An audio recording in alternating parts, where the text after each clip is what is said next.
Je rappelle le système de vote, puisque là on a eu beaucoup de questions qui sont arrivées après la conférence. N'hésitez pas à poser les questions pendant la conférence. Ça nous permet éventuellement de les ajuster ou de les regrouper par thématique. Alexis, je vais avoir besoin de toi, s'il te plaît. Hop. Non, non, on a le problème tout à l'heure. J'ai pas la souris là, c'est comme tout à l'heure. Tu vois, ça bug. C'est sorti. Tu l'as? Je peux pas ressortir. Ah, attends, là, c'est bon, j'en ai.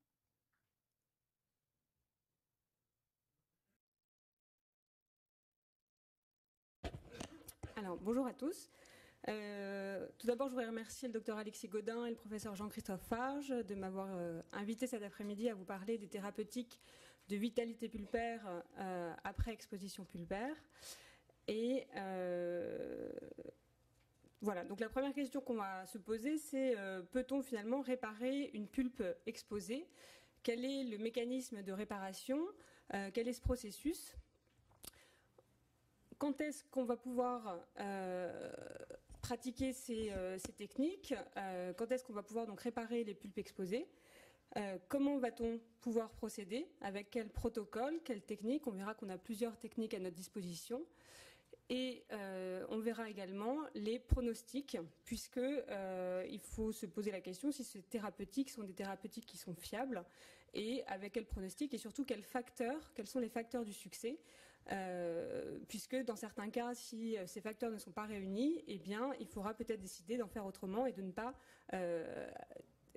faire ces techniques de maintien de la vitalité pulpaire. Donc, avant de commencer, je voudrais juste vous rappeler que ces thérapeutiques ne sont pas des techniques qui sont nouvelles.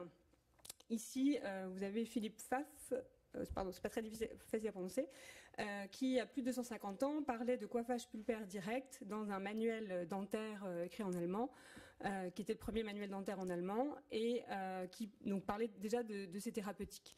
Donc, elles ne sont pas nouvelles, par contre, elles reviennent sur le devant de la scène depuis quelques années pour plusieurs raisons. Tout d'abord, on a une meilleure connaissance des mécanismes de réparation grâce à des avancées en recherche sur la biologie pulpaire, et également grâce à l'évolution des matériaux. On a de nouveaux matériaux sur le marché, le MTA depuis une vingtaine d'années, mais plus récemment, par exemple, la biodentine depuis environ 5 ans. Et ces matériaux vont montrer des pronostics meilleurs, on le verra tout à l'heure en détail, et donc peut faire revenir un petit peu ces thérapeutiques en avant et leur redonner un petit peu de succès.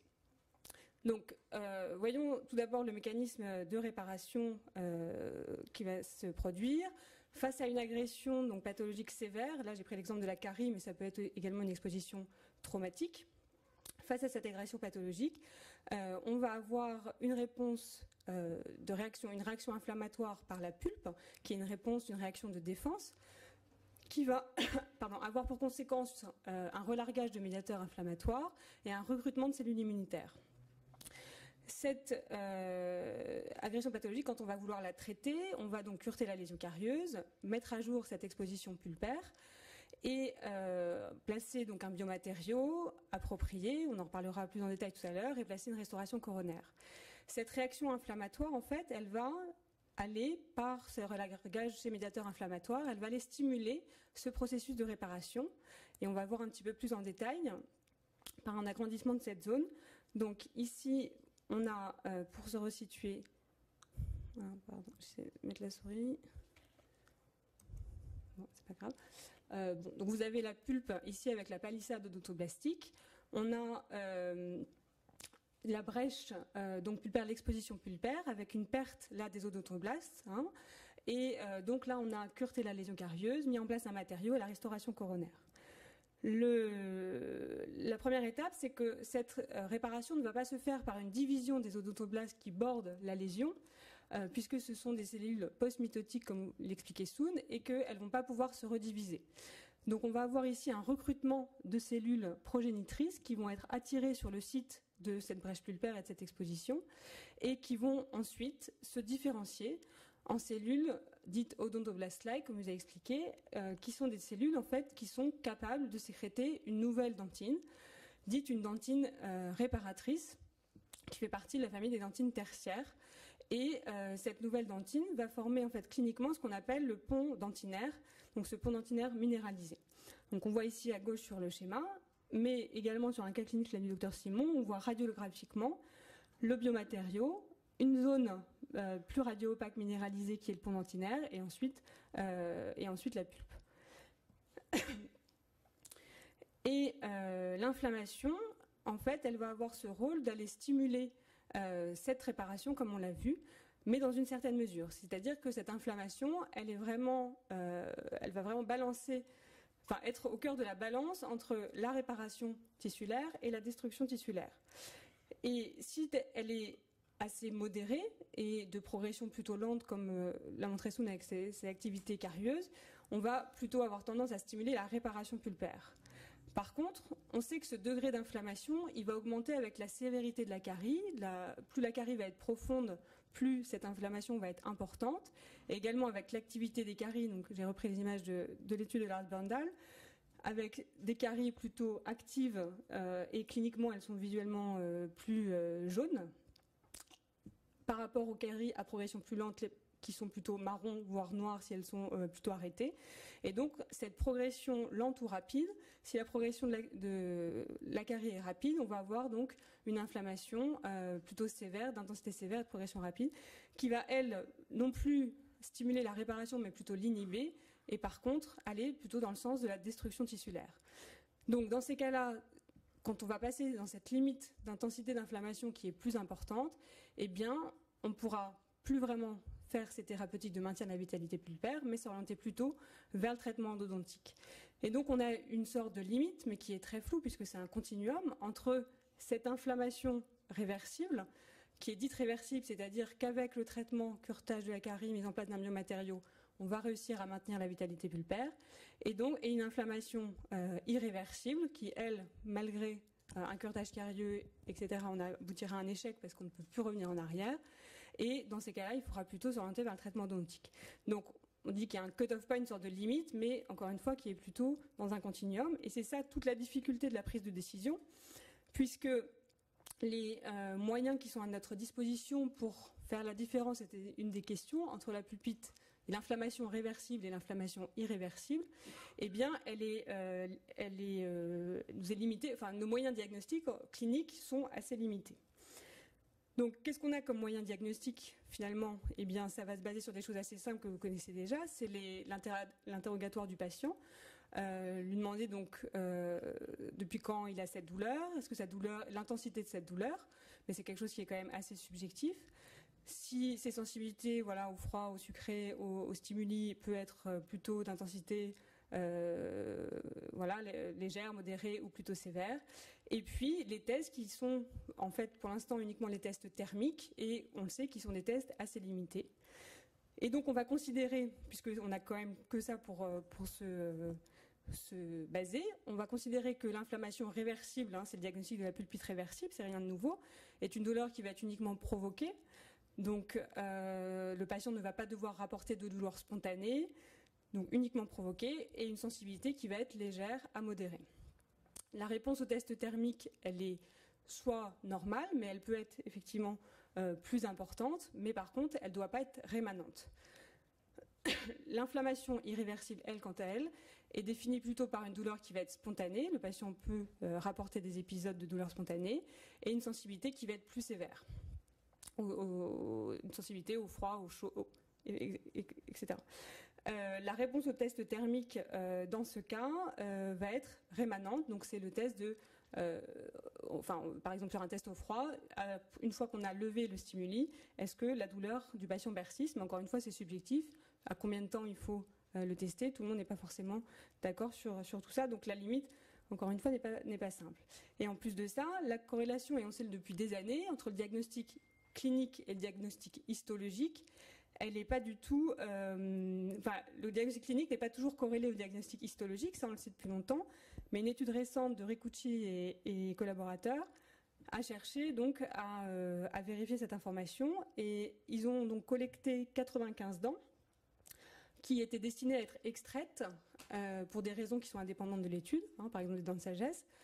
Ces dents, ils ont fait des tests et écouté le patient sur ses douleurs pour établir un diagnostic clinique. Ces dents ont ensuite été extraites, une analyse histologique et histobactériologique a été réalisée et un diagnostic histologique a été établi. Ensuite, ils ont cherché à corréler donc ce diagnostic clinique et le diagnostic histologique afin justement de voir les corrélations. Et donc, les résultats qu'ils ont trouvés, c'est que le diagnostic clinique de la pulpite réversible était corrélé au diagnostic histologique de la pulpite réversible dans 95% des cas. Et pour la pulpite irréversible, le diagnostic clinique et le diagnostic histologique étaient corrélés dans 85% des cas. Donc, ce qui donne des résultats un petit peu, plutôt, on a l'impression qu'ils sont bons, mais ça veut dire quand même que dans 5% des cas, soit un cas sur 20, un diagnostic de pulpite irréversible, diagnostic clinique, donc un patient qui rapporte des douleurs uniquement provoquées et d'intensité modérée au maximum, eh bien, finalement, n'est pas corrélé à un diagnostic histologique de pulpite réversible, mais à, comme ici sur cette image, un infiltrat inflammatoire important et des zones de micro-abcès qui, en fait, donnent le diagnostic de pulpite irréversible. Donc, ça veut dire que dans un cas sur 20, un praticien qui va face à un patient qui présente une inflammation qui semble réversible, vouloir par exemple tenter une technique de maintien de la vitalité pulpaire, eh bien finalement, dans un cas sur 20, il aboutira à un échec parce que l'inflammation est irréversible. Et dans un cas sur 7, donc ça c'est plus important, 85% de corrélation, donc un cas sur 7 qui ne sera pas corrélé, un diagnostic clinique de pulpite irréversible, avec des douleurs spontanées, où le praticien aura tendance à indiquer le traitement endodontique, finalement sera corrélé à une pulpite réversible, donc une dent où on aurait pu essayer de maintenir la vitalité pulpaire. Donc ça, c'est le premier élément de la décision clinique, et comme vous le voyez, c'est le seul qu'on a, mais il est assez limité. Un deuxième élément qui peut être pris en compte, mais qui va plutôt être péropératoire, c'est le contrôle de l'hémostase. C'est-à-dire que pendant qu'on va réaliser, par exemple ici à droite, c'est une pulpotomie qui a été réalisée. Une fois que la pulpotomie est réalisée, on va essayer d'obtenir donc l'hémostase, ce qui était le cas dans ce cas-là, donc on a pu mettre en place le biomatériau et une restauration coronaire. Par contre, si ce saignement qui est présent n'est pas tari, si l'hémostase ne peut pas être contrôlée, au bout de 5-10 minutes, eh bien, dans ce cas-là, on peut effectivement changer de thérapeutique et décider finalement de réaliser la pulpectomie puisque on ne pourra pas arrêter ce saignement. Donc ça peut être un autre signe, une autre indication.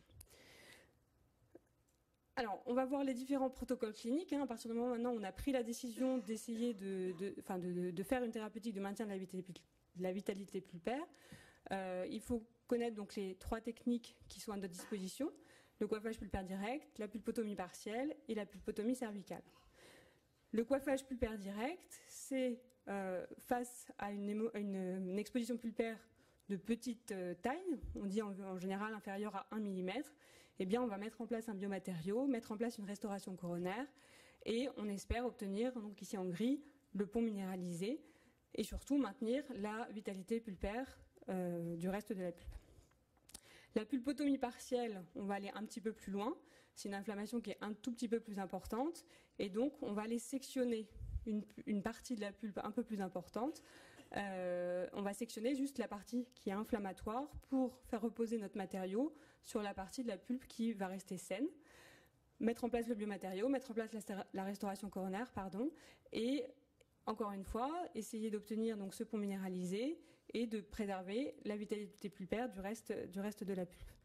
Et la pulpotomie cervicale, on va aller encore un petit peu plus loin cette fois. Et là, c'est une technique que vous connaissez puisque c'est le protocole d'urgence des pulpites irréversibles. Et on va éliminer, sectionner toute la pulpe camérale jusqu'aux entrées canalaires et mettre en place le biomatériau, la restauration coronaire. Et encore une fois, de la même façon, espérer obtenir un pont minéralisé et une préservation de la vitalité pulpaire des filets pulpaires radiculaires. Donc comme vous le voyez, en fait, ces techniques, elles ne sont pas vraiment différentes, c'est exactement le même principe, sauf que c'est une sorte de continuum. Plus l'inflammation est allée un petit peu plus loin, on va aller un petit peu plus loin également dans la section de la pulpe et jusqu'à la pulpotomie cervicale avant d'aller jusqu'au traitement endodontique. Donc on va voir 3 cas cliniques pour chaque technique. Le premier, c'est un petit garçon de 12 ans, qui est venu en consultation avec ses parents bien sûr pour cette lésion carieuse donc sur la 47. Ce patient donc présente une lésion carieuse qui est assez volumineuse au niveau de la radio, comme vous pouvez le voir. La 47 n'est pas tout à fait complètement édifiée. La couronne n'est pas complètement d'ailleurs en éruption. On a un bourgeon gingival qui est juste en distal. Donc l'anesthésie est réalisée, le champ opératoire est posé, le curetage de la lésion est réalisé. Donc vous allez voir, c'est pas forcément évident dans ce cas-là parce qu'on a effectivement une carie qui est volumineuse et donc la coque d'émail va céder à ce niveau-là. On va ensuite rincer au sérum physiologique cette zone, attendre l'hémostase et mettre en place un biomatériau. Ici, le biomatériau choisi, c'est la biodentine, on va en reparler tout à l'heure, et qui a en fait rempli totalement la structure dentaire provisoirement. Et précédemment à ça, un distal wedge avait été réalisé, en distal, pour permettre un meilleur accès. Donc le patient, ça c'est la radio post-opératoire. On peut voir donc que le biomatériau est au contact de la corne pulpaire. Le patient est revu à 1 semaine pour l'évaluation des douleurs, puis à 1 mois, à 6 mois et à 1 an, il est suivi. Il a été décidé de poser une coiffe pédodontique vu la perte de structure coronaire, donc il a simplement fallu tailler la biodentine et poser une coiffe pédodontique. Les suivis sont un petit peu plus compliqués avec la coiffe pédodontique pour réaliser les tests de sensibilité, mais là ce qu'on peut voir surtout c'est à la radio suivre l'édification radiculaire qui donc se fait 1 mois, 6 mois, 1 an qui n'est pas encore total mais qui est bien avancé et donc qui montre que la pulpe est bien toujours vivante et donc a pu permettre l'édification radiculaire. Un cas de ma collègue Marielle, ma collègue du DU, qui donc avait vu cette patiente Esther, c'est un cas de pulpotomie partielle. Esther qui a 9 ans, qui a fait une chute dans la cour d'école à l'heure du déjeuner, dans la cour de récréation, et qui est venue assez rapidement à l'hôpital pour être prise en charge. Donc Marielle l'a vue, la patiente donc présentait une fracture amélodentinaire avec une exposition pulpaire. La radiographie est réalisée le jour même. Et voilà, on voit ici donc l'exposition pulpaire qui est un petit peu plus large, avec un saignement qui continue au début. Donc encore une fois, anesthésie position opératoire. Et là, il a été décidé donc de faire une pulpotomie partielle, donc comme je vous ai montré sur le schéma, de sectionner la pulpe sur une zone assez courte, là c'est 2 mm, avec une fraise stérile, sur turbine, sous eau, et sous irrigation je veux dire. Et ensuite de mettre en place un biomatériau. Ici, c'est le MTA qui avait été choisi. Et la patiente, ou sa maman, avait réussi à récupérer quand même le fragment fracturé de l'incisive. Et donc, Marielle a pu recoller le fragment juste dans la séance. Donc, elle fait une radio de contrôle afin de vérifier la bonne adaptation du fragment. Et donc, on va suivre la patiente. La patiente est suivie à 1 semaine pour l'évaluation des signes cliniques, à 1 mois. Vous voyez par contre sur la photo qu'il y a une petite coloration, on en reparlera tout à l'heure, qui est un peu grisâtre au niveau du joint entre le fragment et le reste de la dent, qui peut être liée à l'utilisation du matériau MTA. Donc on verra que d'autres matériaux peuvent éventuellement permettre de limiter ce risque de coloration, ce qui ne gêne pas vraiment l'enfant mais plutôt la maman, et qui pourra être résolu plus tard dans le temps si ça la gêne toujours esthétiquement. Et donc on continue à suivre la patiente. Nous, ce qui nous intéresse beaucoup, c'est la vitalité de la pulpe. Et donc à 1 mois, les tests sont montrent une sensibilité normale, une réponse normale au test, et à 8 mois également. Donc la patiente continue à être suivie. Le dernier cas, donc c'est un cas de pulpotomie cervicale, c'est la 3e technique. C'est un cas un petit peu particulier puisque il ne s'agit pas d'une exposition typique carieuse.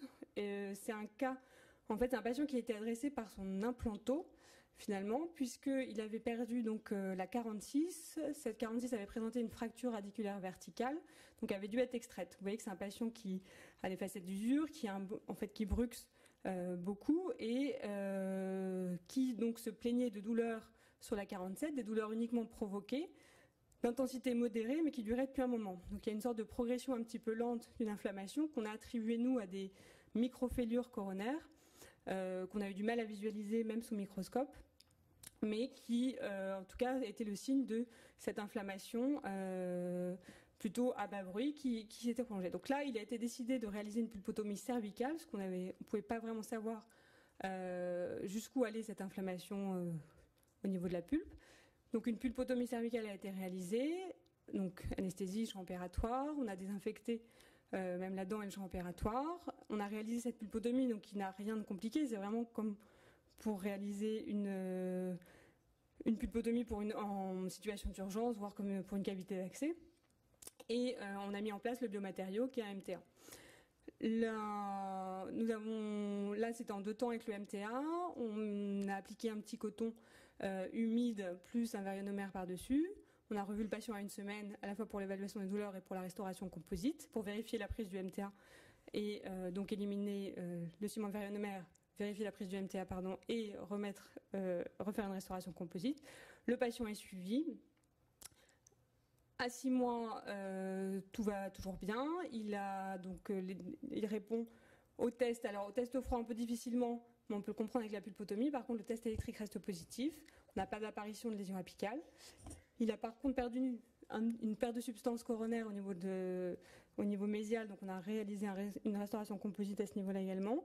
Et à 18 mois, donc l'implant a pu être posé puisque le praticien implanto était rassuré. On avait demandé par contre qu'il fasse un recouvrement coronaire face aux forces masticatoires du patient. Bon, ça n'a pas été fait pour le moment, mais en tout cas la pulpe pour l'instant répond bien au test électrique en tout cas, et on n'a pas d'apparition de lésion apicale. Donc on considère que la pulpe est toujours vivante. Et si on regarde bien sur la radio, on peut. Alors j'arrive pas à faire marcher la souris, excusez-moi. Mais voilà. Donc à ce niveau-là, je vais l'enlever. Voilà, voir un pont dentinaire minéralisé au niveau des entrées canalaires. Enfin, ce qu'on peut appeler comme ça. Donc voilà, donc c'est 3 thérapeutiques qui sont, encore une fois, qui sont plus simples qu'un traitement endodontique, ça c'est clair, qui sont donc assez simples à réaliser et qui donc sont dans le même continuum de justement, enfin le principe est le même, et donc plus l'inflammation va être avancée, plus on va sectionner la pulpe un petit peu plus bas. Ce qui est difficile, comme on a vu, c'est la prise de décision plutôt, parce qu'on ne sait pas si on est dans un cas où, on n'est jamais sûr à 100% d'être dans un cas où ça peut fonctionner. Donc on va voir maintenant les pronostics de ces thérapeutiques, mais surtout les facteurs du pronostic et lesquels vont plutôt permettre le succès et d'autres plutôt l'échec. Parce qu'en fait, si on regarde la littérature, il y a beaucoup d'études qui étudient le succès de ces thérapeutiques, le taux de succès. Et en fait, les résultats sont vraiment très variables en fonction des études. Donc, c'est ça qui est un petit peu difficile à voir, de vous donner un chiffre vraiment global. Ce qu'on peut voir, premièrement, c'est que le facteur pronostic, un des plus importants, c'est l'origine de l'exposition pulpaire. On sait que si c'est une exposition traumatique, le pronostic il sera bien meilleur. Donc là, je vous ai mis pour exemple 2 études, celle de Zweck en 78 sur une pulpotomie partielle. Donc là, il n'y avait pas de MTA, c'était à l'hydroxyde de calcium, enfin dical, si je ne dis pas de bêtises, et qui présentait un taux de succès de 96%. Eli Yazat, en 2 plus récentes, c'est des coiffages pulpaires directs, et là on a un taux de succès de 92%. Et donc on peut comprendre assez aisément que ces thérapeutiques amènent des taux de succès importants puisque là, il n'y a pas de contamination bactérienne, on n'est pas dans le cadre d'une lésion carieuse, et on sait qu'en plus cette exposition traumatique est prise à temps. Donc là, dans le cas de Marielle, c'était 3 heures ou 4 heures après, c'était le jour même, mais en général, on dit moins de 24 heures. On sait que la contamination bactérienne, du fait de le contact avec la salive, eh bien, elle est très faible, elle est négligeable. Donc, très bon pronostic après les expositions traumatiques. Après les expositions carieuses, là, c'est beaucoup plus variable. On a vraiment de tout dans la littérature. On a des études qui montrent des succès à 30%, on en reparlera juste après, et des études qui vont montrer des succès jusqu'à 95%. Donc, pour essayer de résumer un petit peu tout ça, je vous ai mis une revue de la littérature. Donc, c'est un article qui compile un ensemble d'autres études qui ont été réalisées sur le sujet, avec les taux de succès, et qui fait une sorte de moyenne de ces taux de succès en fonction du nombre de patients, du nombre de cas réalisés. Et donc, il montre que pour les thérapeutiques de coiffage, de pulpotomie partielle ou totale c'est cervical, on a des taux de succès très bons qui approchent les 100%. Et par contre, pour le coiffage pulpaire direct, on a un taux, là, moyen de 73%. Encore une fois, c'est des taux qui sont variables et comme je vous disais, on a des études qui montrent des taux de succès de 30-32% et d'autres, une dernièrement de Marquez, qui était une série de cas et qui montrait des taux de plus de 90% à 3 ans. Donc on a vraiment des grosses variations. Alors ces variations, elles peuvent être attribuées à différentes choses. La première, c'est la sélection des cas. Donc comme vous disait Soon, puisque en fait c'est la même étude de Lars Blundell qui en fait il vous a montré la partie sur le stepwise, mais il y a une deuxième partie sur les cas où ils ont fait face à une exposition pulpaire et donc ils ont présenté leurs résultats sur l'exposition pulpaire. Et ce qu'on peut voir ici dans leur étude, c'est qu'ils ont inclus des cas uniquement avec des caries vraiment très profondes. Je crois que le critère, c'était d'atteindre plus de 75% de la dentine, et avec des douleurs, ou pas de douleurs, mais des douleurs provoquées. Par contre, ils ont exclu des lésions carieuses qui sont un tout petit peu moins volumineuses, mais ces mêmes lésions carieuses vont être, elles, incluses dans d'autres études, où on va avoir des résultats, des meilleurs résultats, des meilleurs taux de succès. Dans ces autres études à meilleur taux de succès, on va aussi parfois avoir des pulpes, on va dire saines, ou en tout cas, enfin, soit avec des lésions carieuses mais sans douleur, et puis aussi parfois des pulpes pratiquement saines, puisque souvent, enfin, on peut avoir des inclusions de cas de dents qui sont adressées pour des traitements en vue de projets prothétiques, et donc finalement on se retrouve presque dans le cadre d'une exposition traumatique puisqu'on n'a pas de contamination bactérienne, on a simplement une exposition qui va être mécanique, voulue pour, par exemple, un niveau occlusal ou remettre une dent dans le plan d'occlusion. Une deuxième raison pour expliquer, enfin qui peut tenter d'expliquer ces différences et ces grosses variabilités entre les études, c'est les protocoles cliniques. Par exemple, la pose du champ opératoire, effectivement, Soon vous a avoué que chez eux, ils utilisaient peu le champ opératoire. Je crois que dans cette étude, ce qui est précisé, c'est qu'ils l'utilisent pas jusqu'à l'exposition pulpaire, et à partir du moment où il y a une exposition pulpaire, ils mettent le champ opératoire. Donc là, on peut considérer qu'il y a une contamination bactérienne qui peut se faire, donc on va plutôt vous recommander de poser le champ opératoire dès le départ. Les aides optiques également. L'étude de Marquez, par exemple, c'est une étude qui est faite sous microscope opératoire, donc que ce soit microscope ou loupe, mais que ça va nous aider pour le curetage de la lésion carieuse, ça va nous aider à gérer l'exposition pulpaire, à mieux voir tout simplement. Et les matériaux, donc ça on va en parler un peu plus précisément, mais effectivement on sait très bien que certains matériaux vont amener, rien qu'en par le matériau, un meilleur taux de succès. Donc voilà, ça c'est les premiers facteurs. Un deuxième facteur, c'est la taille et le site de l'exposition. On sait il est donné dans la littérature qu'une exposition pulpaire de petite taille, inférieure par exemple à 1 mm, donc on appelle ça les pinpoint exposure, donc de la taille de la tête d'une punaise, qui sont effectivement qui vont donner des bons résultats. Pour moi, c'est un petit peu à relativiser parce que si on a une exposition un peu plus large, alors oui, dans le cadre du coiffage pulpaire direct, on va avoir une différence de succès, mais peut-être qu'à ce moment-là, on peut changer de technique, faire une pulpotomie partielle, voire une pulpotomie cervicale, et s'astreindre du coup de ce facteur de la taille de l'exposition.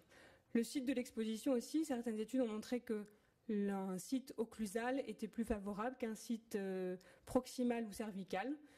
Après, toutes les études ne sont pas d'accord avec ça, mais ça peut être un des facteurs.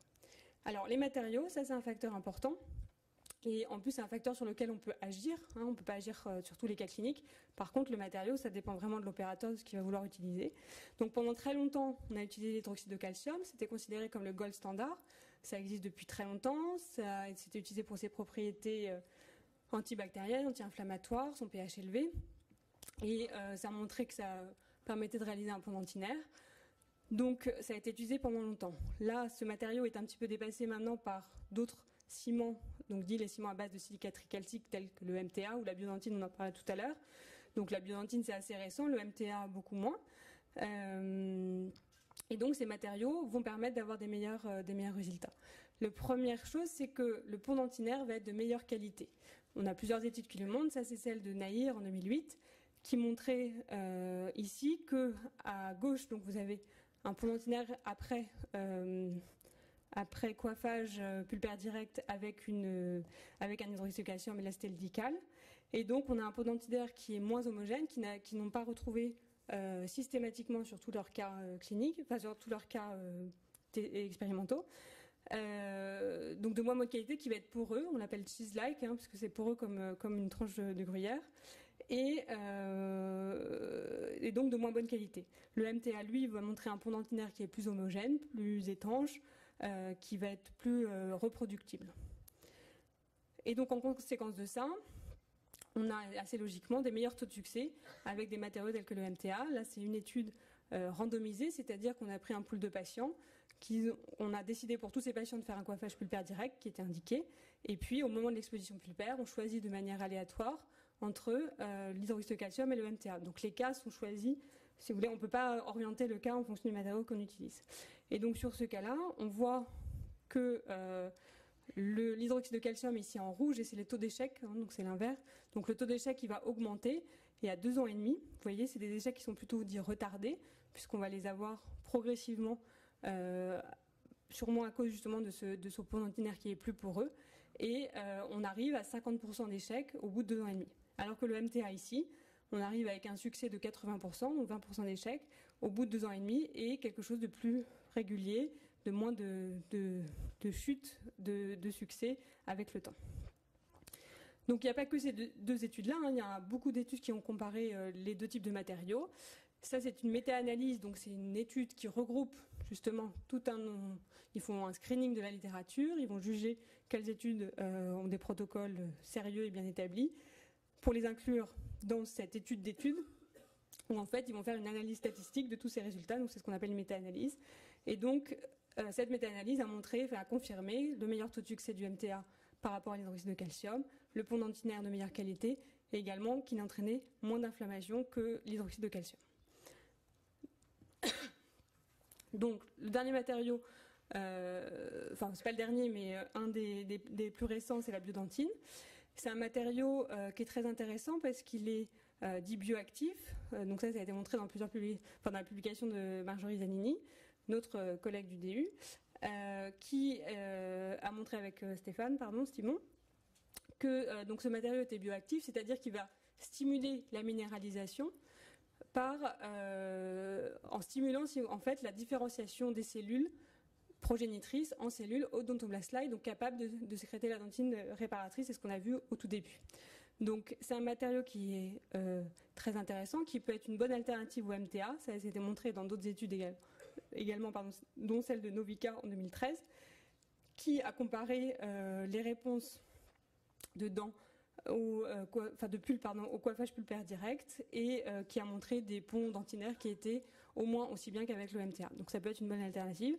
Les avantages par rapport au MTA, c'est un temps de prise plus rapide, puisque là on a un temps de prise qui est dit de 13 minutes, des meilleures propriétés mécaniques, ce qui a permis par exemple dans le cas du coiffage pulpaire direct de restaurer complètement la couronne de la dent, et au moins pour quelques temps, temporairement. Et on a également moins de risque de coloration, puisque on n'a pas d'oxyde de bismuth dans ce matériau, donc par rapport au MTA et par rapport au cas par exemple de Marielle, ou peut-être que si en utilisant de la biodentine, on aurait eu moins ce risque de coloration. Donc le matériau, encore une fois, c'est vraiment quelque chose sur lequel on peut agir facilement, que l'opérateur peut choisir, et choisir donc d'avoir un meilleur taux de succès. La seule différence, c'est le prix. C'est le prix du matériau, effectivement, qui sera plus cher que l'hydroxyde de calcium. Et peut-être une manipulation un petit peu plus difficile, quoique avec l'entraînement et l'habitude, ça devient plus simple. Alors, un autre facteur pronostic important, c'est l'étanchéité de la restauration coronaire. Donc ça, on en a parlé en endodontie depuis un certain nombre d'années déjà, que l'étanchéité de la restauration du traitement odontique était importante, mais que la restauration coronaire elle-même était aussi très importante, et c'est d'autant plus vrai avec les thérapeutiques de maintien de la vitalité pulpaire. Si on a une perte d'étanchéité, on peut avoir donc une contamination bactérienne, et qui peut passer même à travers ce pont minéralisé, d'autant plus que si ce pont minéralisé est assez poreux, par exemple avec l'hydroxyde de calcium. Donc on peut avoir une recontamination bactérienne de la pulpe, et là ça devient compliqué de refaire une thérapeutique de maintien de la vitalité pulpaire dans ce cas. Et enfin, le dernier facteur dont je vais vous parler, c'est l'âge du patient. L'âge du patient, ça a été étudié dans plusieurs études. On pense toujours qu'un patient jeune va mieux répondre, ce qui est vrai. Alors, les études, elles montrent que, effectivement, par exemple, celle d'Orsted en 85, là, ils avaient comparé le groupe des 10-30 ans où on avait un succès du coiffage pulpaire direct de 92% et qui diminue à 70% dans le groupe des 50-80 ans. Mais ce qu'il faut bien voir, c'est pas tant l'âge du patient. Enfin, d'une part, oui, parce que c'est un âge pulpaire c'est surtout l'âge pulpaire qui va d'une part avec le vieillissement, donc c'est un vieillissement physiologique, comme tous les tissus, le tissu pulpaire va vieillir, on va avoir moins de cellules pulpaires avec l'âge, on sait bien que le volume pulpaire diminue, on a une diminution de la vascularisation, etc., ce qui va ce qui va diminuer le potentiel de réparation, ça on le sait, mais c'est aussi l'âge pulpaire dit pathologique, c'est-à-dire par exemple sur cette 6 ici, c'est une cisse qui a déjà une lésion carieuse puisqu'il y a une restauration à l'amalgame. Et là, on a une carie dite secondaire. Et on voit déjà qu'il y avait une pulpe rétractée à ce niveau-là. Donc, quand le praticien ici va vouloir faire un coiffage pulpaire direct sur cette dent-là, où on voit ici donc la dentine réactionnelle de l'amalgame précédent, eh bien, on sait que le potentiel de récupération et de réparation va être un peu moins bon que sur une lésion carieuse dite primaire. Donc, je vais essayer de résumer un petit peu tout ça. Le tableau est un peu lourd, mais ça vous donne tous les éléments qu'on a vus ici. Les premiers facteurs, en fait, vont surtout nous aider à indiquer la thérapeutique de maintien de vitalité pulpaire versus le traitement endodontique. Donc, tout d'abord, l'inflammation. Jusqu'à ce qu'elle est modérée, on peut s'orienter vers cette thérapeutique. Si elle est plus sévère, ça sera très défavorable, donc il faudra sûrement s'orienter plutôt vers le traitement endodontique. La progression de la lésion carieuse, plutôt lente ou rapide. Le saignement, donc est-ce qu'il est contrôlé ou est-ce qu'il est plutôt étendu? Et si vraiment l'hémostase ne peut être obtenue, eh bien il faudra s'orienter également vers le traitement endodontique. Et puis tous ces facteurs pronostiques qu'on peut lire et retenir dans les études. Le type d'exposition, donc traumatite versus une exposition carieuse. La taille de l'exposition, plus elle est petite, plus c'est favorable. La situation, donc plutôt occlusale que cervicale ou proximale. Le matériau, donc ça c'est très important, plutôt les silicates tricalciques que l'hydroxyde de calcium. L'importance de l'étanchéité de la restauration. L'âge du patient, donc meilleur potentiel chez les patients jeunes, mais surtout meilleur potentiel quand c'est une première agression pulpaire et non pas une agression secondaire ou des agressions répétées sur la pulpe. Donc, en conclusion, que faire en cas d'exposition pulpaire? Eh bien, on va essayer de maintenir la pulpe vivante, mais encore une fois, juste dans les cas où cela est possible. D'accord? Donc, il faut bien connaître les indications. Avant ça, donc bien comprendre les mécanismes de réparation, en particulier le rôle de l'inflammation pulpaire dans la balance entre la réparation et la destruction. Et bien avoir conscience que notre prise de décision, elle se fait sur des moyens diagnostiques qui sont limités. Et il faut donc bien connaître tout l'ensemble des facteurs pronostiques, des facteurs de succès, parce que ça va également nous aider dans cette prise de décision. Voilà, mais écoutez, je vous remercie de votre attention et je prends les questions.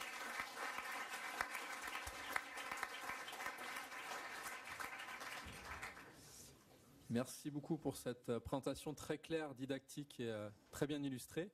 Je ne parlais pas de la dernière photo. Donc on va essayer d'afficher les questions à l'écran. La première question a déjà été un petit peu posée sur la séance précédente, c'était sur l'utilisation du laser pour décontaminer la dentine infectée en surface. Je pense, à ma connaissance, il n'y a pas de preuves scientifiques pour l'utilisation du laser dans ces conditions. Et j'en ai surtout pas du tout l'utilisation, et donc je ne peux pas vraiment répondre à cette question.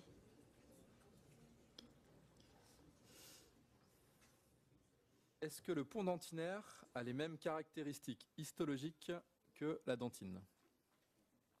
Alors, non, il n'a pas tout à fait les mêmes caractéristiques histologiques. En fait, quand les odontoblastes like cells vont sécréter une dentine de réparation, on va se retrouver comme dans un processus initial, effectivement, de sécrétion primaire, si vous voulez, d'embryologie. Par contre, effectivement, le pont dentinaire n'a pas tout à fait les mêmes caractéristiques. Ça va dépendre également du matériau qu'on utilise, puisque on ne va pas avoir les mêmes qualités de pont dentinaire en fonction des matériaux utilisés également. Pourquoi ne parlez-vous jamais de fluorescence pour savoir si la dentine est infectée ou affectée? Eh bien, parce que je ne l'utilise pas vraiment, mais on peut utiliser les colorants, effectivement. Là, je pense qu'on fait allusion aux caméras qui permettent en fait théoriquement de discriminer la dentine infectée ou affectée avec l'émission de fluorescence. Ouais, j'en ai pas l'utilisation, donc effectivement, là, je suis un peu. C'était une réponse, Alexis. En fait, donc ces techniques de fluorescence, a priori, entraîneraient un risque d'élimination un peu trop importante de la dentine affectée, c'est-à-dire que dans un but de vitalité pulpaire et surtout dans un but de ne pas exposer la pulpe, ces techniques-là ne seraient pas intéressantes en termes de discrimination fine, de ce que j'en sais. Voilà. Alors, la pulpite irréversible est-elle une contre-indication à la pulpotomie totale? Alors ça, c'est une bonne question parce que il y a une étude qui est... Comment? Il y a une étude d'Asghari qui est publiée sur ce sujet, qui a été publiée sur ce sujet et qui montre des résultats intéressants. Après, la difficulté toujours, c'est de savoir si cette pulpite... On peut avoir des signes de pulpite irréversible et une inflammation qui va être limitée à la chambre pulpaire. Donc une pulpotomie, effectivement, cervicale pourrait être indiquée. Enfin, ça paraît possible. Après, c'est difficile d'avoir quelque chose de prédictible. Et pour l'instant, les résultats des études scientifiques ne sont pas, selon moi, suffisants pour l'indiquer systématiquement. Parce qu'on a quand même un gros risque d'échec. C'est difficile de faire la différence. Alors, comment est-ce que l'on peut réellement évaluer le statut hémorragique? Faut-il exercer une compression? Si oui, combien de temps? Avec du coton imbibé de sérum physiologique ou d'hypochlorite de sodium ou autre? Alors, ça aussi c'est une question. Il n'y a pas vraiment de protocole qui est établi, de protocole standard avec lequel tout le monde est d'accord. Sinon, je vous en aurais parlé. Pour évaluer donc le contrôle de l'hémostase, on peut, dans un premier temps, déjà juste rincer la plaie pulpaire avec du sérum physiologique. Et en fait, c'est surtout le temps d'attente qui va être utile. Après, comprimer, pourquoi pas, comprimer, mais délicatement, si vous voulez. Donc, appliquer éventuellement un coton, oui, ça peut être soit sérum physiologique, soit l'hypochlorite de sodium, mais dans ce cas-là, il faut qu'il soit dilué. Donc, là, c'est plus l'hypochlorite de sodium à 2,5% que vous utilisez ou à 3% pour les traitements dentiques, mais plutôt, par exemple, du daquin à 0,5%. En tout cas, quelque chose de moins... ouais. Voilà, mais du sérum physiologique, sinon pourquoi pas, Est-ce qu'il y a une différence en termes de protocole si on est dans le cadre de traumatologie ou dans le cadre de lésions carieuses pour l'hémostase, pour la gestion de l'hémostase? Pas vraiment. Non, pour moi non. Un test électrique apporte-t-il quelque chose dans l'élaboration du diagnostic pulpaire? Il y a une petite précision sur de la bibliographie. Alors, non, le test électrique, il est intéressant, mais pas forcément là dans notre diagnostic pulpaire. Il est intéressant pour savoir si la pulpe, elle est vivante ou si on a une nécrose pulpaire. C'est plutôt dans ce sens-là qu'on va utiliser le test électrique. Après, si on a une réponse au test au froid, on aura a priori une réponse au test électrique également. Mais c'est plus les tests thermiques là qui vont être utiles dans ce cas-là. Ça commence par un commentaire. Je pense que le diagnostic de pulpite irréversible en place d'une pulpite réversible peut être en lien avec la position de la carie. Si la carie est proximale, on peut avoir un syndrome du septum avec douleur spontanée, double point d'interrogation. Oui, alors là, je pense que dans l'étude, ils ont fait attention que ce ne soit pas le syndrome du septum, mais ils ont été capables de, je pense, de faire la différence, mais en tout cas, ce que ça soulève, c'est qu'effectivement, il y a une difficulté dans le diagnostic, mais de manière générale, et que, effectivement, si on a un syndrome du septum, on peut parfois confondre avec d'autres diagnostics, mais l'étude qu'on a montrée, à mon avis, les diagnostics ont été vérifiés plusieurs fois et posés correctement. Alors, chez un enfant de 8 ans, quelle anesthésie sur molaire? Je pense qu'on fait allusion au cas initial, du coup coiffage direct? Une tronculaire, j'aurais dit. C'est la question. Oui, c'est ma C'est réponse. votre réponse.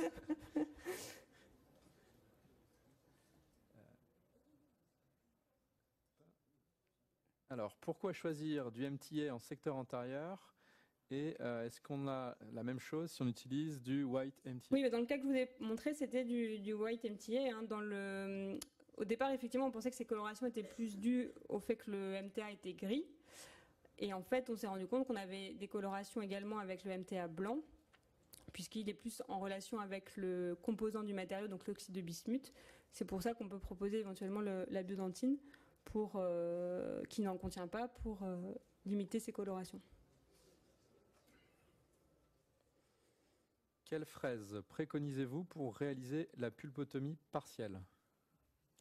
Alors la fraise, elle a peu d'importance. Ça peut être, en fonction de la position, ça peut être une fraise boule ou une fraise plus cylindrique si le cas s'y prête plus.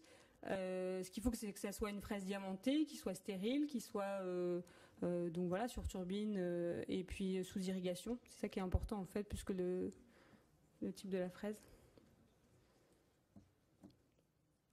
Comment la dent est désinfectée?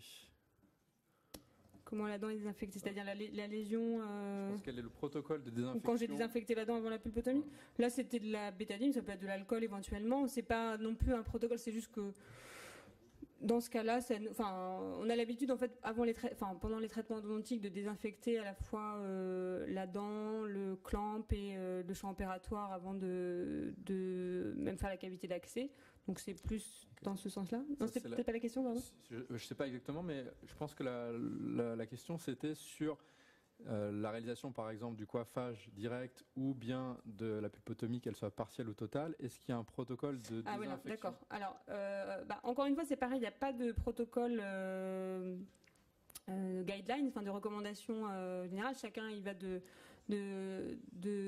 son habitude. Donc, effectivement, certains vont utiliser, pourquoi pas, la chlorhexidine, comme ça a été proposé tout à l'heure, sur un coton imbibé. D'autres, ça va être de l'hypochlorite de sodium dilué. Mais là, on n'est pas dans le cas d'un curetage partiel comme a proposé Soon avec la technique du stepwise.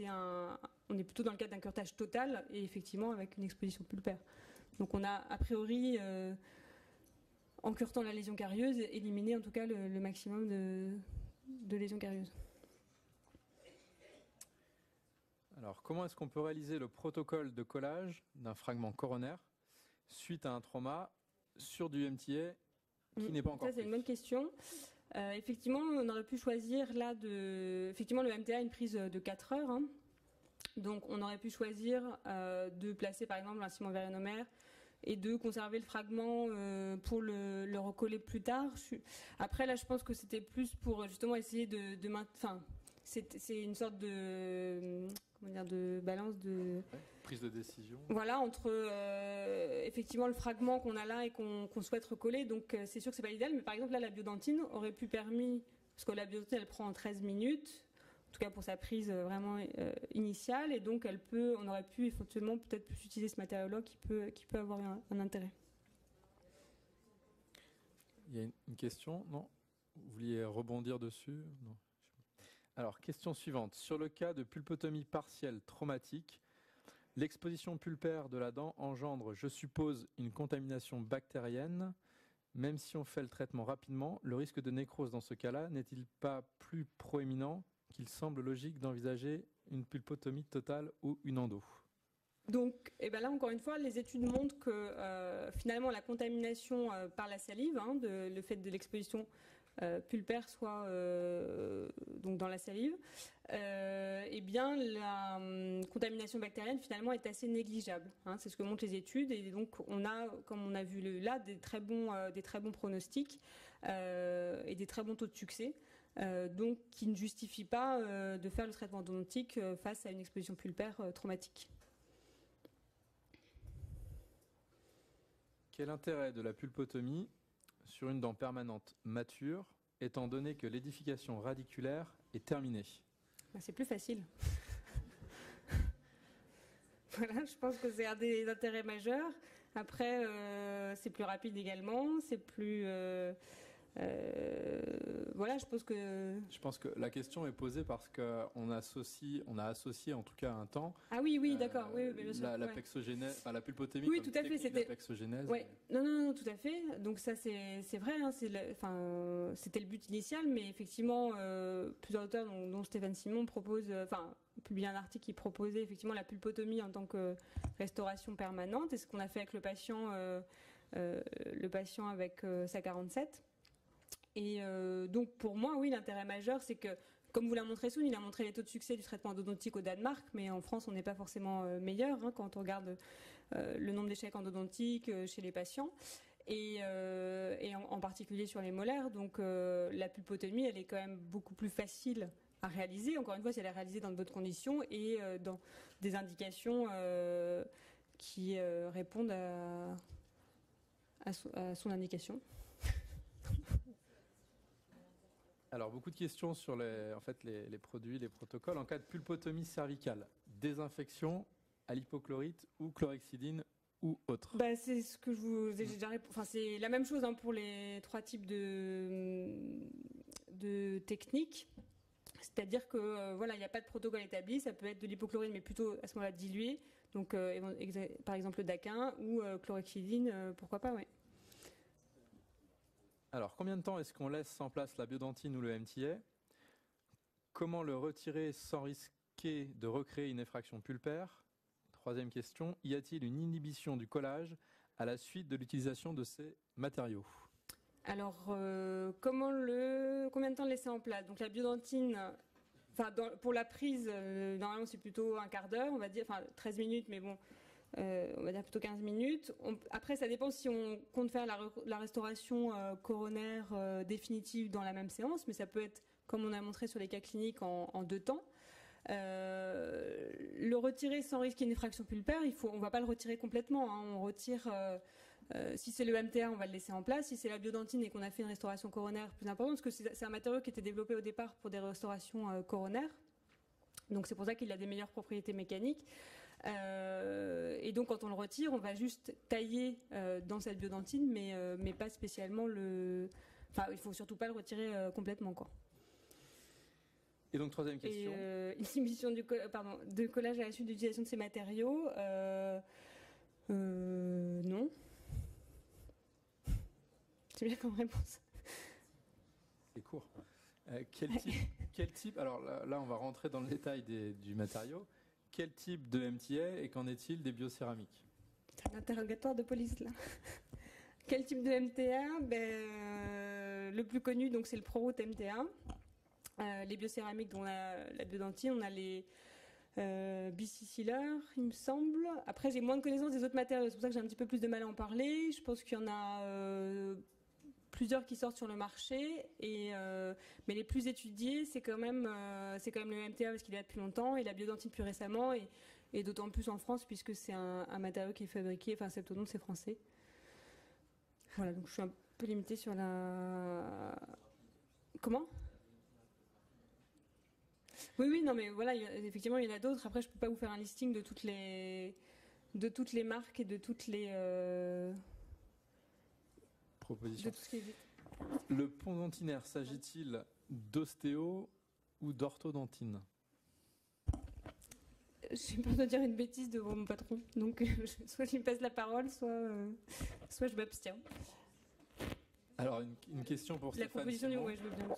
Le pont dentinaire qui est formé suite aux différentes thérapeutiques de vitalité pulpaire, est-ce qu'il s'agit d'ostéodontine ou d'orthodontine? Ni l'un ni l'autre. Merci. En fait, de plus en plus, on travaille là-dessus, c'est-à-dire que la présentation que vient de faire Julie sur le concept différenciation, recrutement de cellules souches, etc., ce sont les hypothèses que l'on admet, que l'on essaie d'utiliser pour mettre en place ces thérapeutiques. L'objectif aussi, c'est de continuer de faire de la recherche pour savoir si c'est vraiment ça. Et en fait, on s'aperçoit que les choses sont pas si simples, mais peut-être même plus simples que ce que l'on avait imaginé. C'est-à-dire que le recrutement de cellules progénitrices, leur différenciation, leur stimulation, c'est peut-être pas comme ça que ça marche. Et que finalement, quand on met un matériau directement au contact de la pulpe, elle a une aptitude à déclencher une minéralisation de contact. Alors c'est pour ça qu'aujourd'hui, on joue sur les mots, on ne parle plus de dentin bridge, donc de pont dentinaire, mais on parle de mineralized bridge. En sachant que personne, à ma connaissance, n'a analysé la nature de ce pont minéral. La question qu'on peut se poser après, sur le plan clinique, c'est finalement, est-ce qu'il a un intérêt ? Alors nous, sur le plan scientifique, et Jean-Christophe va pas me contredire, on cherche justement à le caractériser parce que, si c'est de la dentine, ça veut dire que toute cette hypothèse de recrutement de cellules progénitrices, différenciation, odontoblast-like, etc., l'école à laquelle j'ai été formé, à l'école à laquelle je forme mes étudiants, est vraie. Et à ce moment-là, on va développer les nouveaux produits en fonction de ça. Mais si c'est simplement une minéralisation de contact, finalement, les choses sont beaucoup plus simples. Voilà. On sait que les matériaux, comme l'a très bien montré Julie, la nature du matériau joue un rôle sur la nature de ce pont minéralisé, et on voit qu'en fonction du matériau qu'on utilise, on n'a jamais la même fermeture, la même barrière. Mais donc, on ne peut pas parler d'orthodontine, en sachant que ostéodontine, c'est quand il y a une inclusion cellulaire, donc c'est de la dentine parce que c'est dans de la dent, et qu'il y a des cellules, donc ça ressemble à de l'os. Mais c'est, globalement, je pense que c'est ni l'un ni l'autre. Merci pour cette réponse. Alors, on continue, parce qu'il y a beaucoup de questions, c'est un sujet qui passionne les foules. En cas de pulpotomie cervicale, il n'y a... Alors, attendez, je ne vous l'ai pas affiché. En cas de pulpotomie cervicale, il n'y a pas plus de risque d'avoir des calcifications pulpaires qui pourront nous empêcher de faire un traitement endodontique correct en cas de pulpite qui surviendrait quelques années plus tard. Donc ça, c'est effectivement dans le cas que je vous ai montré, on peut voir à la fois le pont dentinaire au niveau des entrées canalaires, le cas de pulpotomie cervicale, et on voit également que le volume pulpaire au niveau radiculaire a diminué. Et je crois que c'était une des premières questions auxquelles Stéphane devait répondre aussi en général quand il propose cette pulpotomie de façon permanente. Effectivement, on va avoir une réponse pulpaire et donc une pulpe qui va être peut-être plus difficile effectivement à traiter. Après, tout ce qui est, je sais que pendant un moment, mais j'étais pas encore dentiste, on parlait de pulpectomie préventive, je crois, donc justement pour voilà, et ça c'est plus du tout d'actualité. Donc oui, c'est un risque. Après, le traitement endodontique, il peut être quand même réalisé, même si on a une minéralisation pulpaire. Il faut vraiment qu'il y ait une deuxième lésion carieuse, une deuxième, ou une perte d'étanchéité ou quelque chose qui fasse qu'on ait effectivement une réaction derrière qui nous justifie une intervention. Alors le DICAL, qui est souvent utilisé dans les études, est-il encore d'actualité ? Qui a souvent été utilisé. Il est d'actualité dans le sens où il existe, il a été beaucoup utilisé, il a été considéré comme, comme je vous ai dit, le gold standard pendant un certain nombre d'années. Mais encore une fois, maintenant, il est un petit peu dépassé. On sait qu'on a des meilleurs résultats avec un autre matériau, donc à choisir, autant choisir le matériau qui apporte, ou la famille de matériaux qui apporte le plus de succès, quoi. Alors, chez un patient qui bruxisme sévère, donc une usure importante, hyperminéralisation dentinaire et forte sensibilité au froid, l'indication d'une pulpose cervicale est-elle posée ? Je pense que est-on bien dans le cadre d'une indication pour une pulpotomie cervicale dans ce cadre-là ? C'est peut-être par rapport au cas que j'ai présenté, c'est peut-être un cas un peu, effectivement, c'est pas classique, c'est pas forcément... c'est un cas limite. Quand on l'a fait, on avait quand même prévenu le patient que j'étais pas sûre que la pulpose suffise à limiter ses douleurs non plus. Donc après, c'est encore une fois, c'est l'évaluation des douleurs du patient quand on dit forte sensibilité. Est-ce que c'est provoqué, spontané ? Est-ce que c'est rémanent quand on va faire nos tests, etc. Donc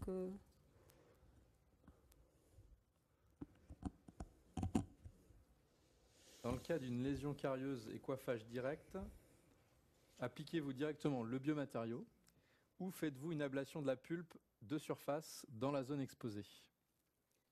C'est la définition entre le coiffage pulpaire direct et la pulpotomie partielle. Pour le coiffage direct, on va plutôt juste faire un rinçage au sérum physiologique, par exemple, et observer l'exposition pulpaire. Et puis la section de la pulpe, même petite, on appelle ça plutôt la pulpotomie partielle. Mais encore une fois, c'est un continuum. Donc, c'est la différence entre les deux techniques. Voilà, c'est la différence de technique. Voilà. Alors, en présence d'une exposition pulpaire sur une dent mature, en cas de... c'est la même chose.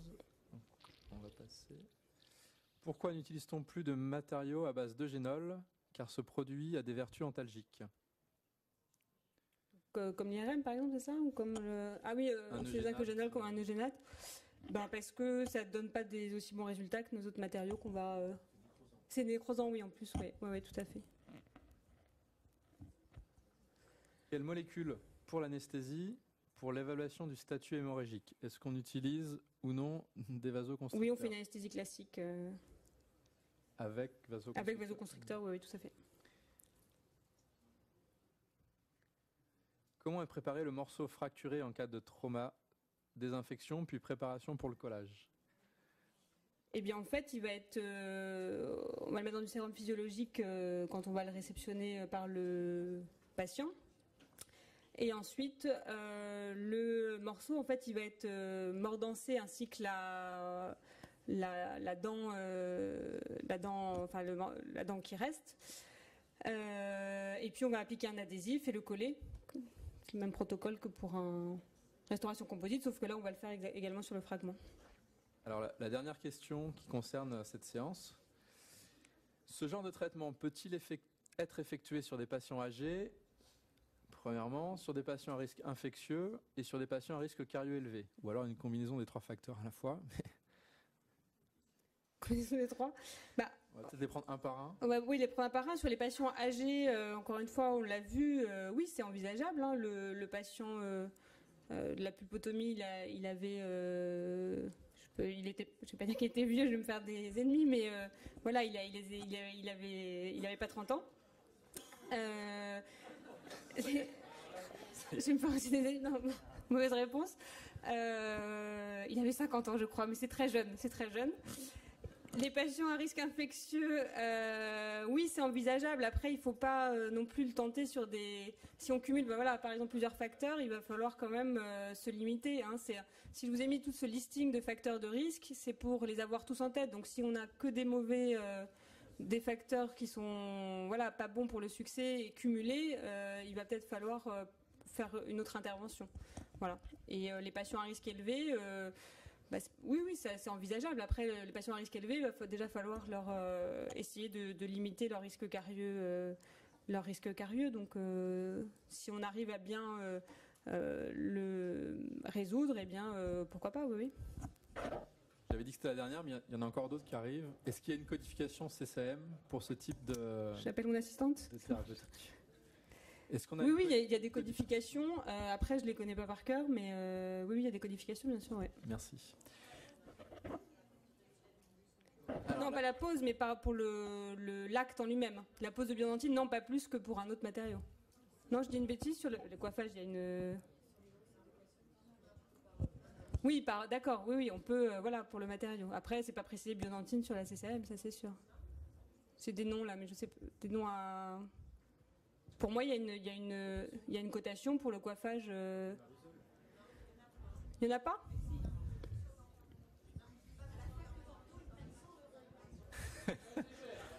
On n'aurait pas... Qui dit mieux? Qui dit plus? Si, il y a une codification. Enfin, pour moi, il y a une codification. Peut-être pas pour la pulpotomie cervicale, ça, il y en a. Non, il peut y avoir une codification sans cotation. C'est deux choses différentes. Ah oui, c'est ça la question, d'accord. Et là, si vous avez la codification sans la cotation, c'est juste le bonheur. Vous faites ce que vous voulez. 100 €, c'est pas assez cher. Et dans la codification, il n'y aura pas le détail du matériau. Hein, non, bien sûr. Une description d'un acte. Et si tant est que c'était le cas, il faudrait que le dentiste conseille à déposer l'obturation pour voir ce que vous avez mis dessous. Vous avez de la marge. Merci Julie pour cette présentation. Je suis désolé de m'imposer, mais là j'ai le syndrome de l'enseignant avec son ancienne étudiante et là elle commence à souffrir, donc je viens la sauver. La pauvre. Juste quand même, je voudrais quand même revenir sur une dernière chose parce que donc Julie et Soun d'ailleurs a travaillé un petit peu avec moi et Julie elle est formatée et donc vous savez quand on enseigne, on a toujours l'impression, l'étudiant a toujours l'impression qu'il n'y a qu'une parole, donc elle écoute. Je suis très content qu'elle vous la redonne aujourd'hui. On va juste revenir sur le problème de la pulpotomie camérale, que moi j'appelle camérale, cervicale c'est le coiffage, mais on ne va pas revenir là-dessus. Attention, c'est quelque chose, c'est encore en investigation. Je suis étonné que la question ne soit pas arrivée en disant est-ce que j'ai le droit de la faire demain dans mon cabinet. Oui, rien ne vous en interdit. Néanmoins, il nous manque encore des preuves scientifiques sur l'intérêt et la supériorité, ou au moins la non-infériorité de résultats de cette technique par rapport au traitement endodontique. Il y a une étude que j'ai menée, qui a été publiée en 2013, qui montrait sur une suivi de 20 cas que la pulpotomie camérale donnait un taux de succès de 83%, avec des échecs finalement relatifs, et que sur tous les cas, il y avait eu un seul vrai échec qui avait tourné en pulpite. Néanmoins, de 20 cas, on ne peut pas faire une généralité de dire attendez, arrêtez de faire arrêtez de faire de l'endodontie, faites de la pulpotomie camérale tout le temps. Ça, c'est un peu notre responsabilité de vous dire on n'en est pas là. On ne peut pas vous l'interdire. On peut vous inciter à y réfléchir, mais ne pas à vouloir substituer complètement la pulpotomie camérale au traitement endodontique. La dernière chose, c'est qu'il fallait que cette étude soit menée.